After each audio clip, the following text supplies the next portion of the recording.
my name is Belinda and I'm here with Tom Mould, professor of anthropology and folklore at Butler. And so today we are going to be talking about the story of Lydia. This is a legend. Historically, we don't know if Lydia existed at Butler, but the story has it that in the 1920s, that Lydia was a female student at Butler University, that she was sexually assaulted while at the university, raped, and that she went back to her sorority house, which at the time was the Zeta House, which became the Teak House, now torn down.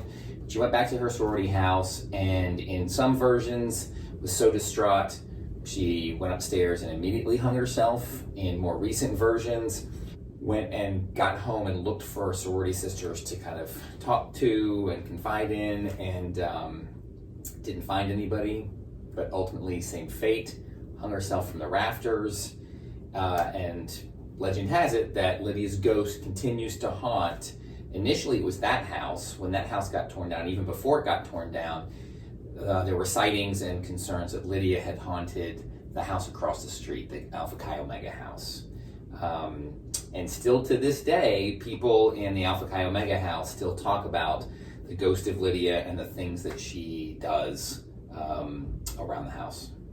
And so why do they believe that it's the ghost of Lydia? I've had a number of students go and talk to members of the sorority, and also before the Teak House was torn down, people talked to some of the fraternity members as well. Typically, the things that Lydia would do would be knock things off of desks, knock things off of walls, type things on a keyboard, steal things, move them around, misplace things, lots of strange sounds, things like that.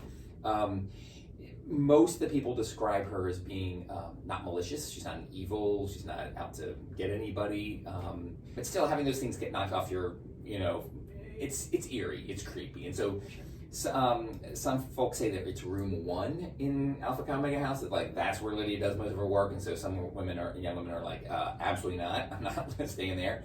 But the story of the hanging suggests that perhaps it was up in that. Some say the attic. Others just point to the 3rd floor. So there's an expectation that you're more likely to encounter her in some of those spaces.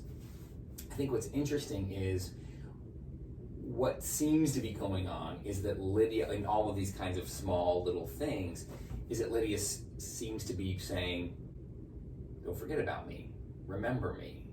One of the things that the story of Lydia does, as people tell it, is it helps them sort of talk through and bring up the topic of sexual assault.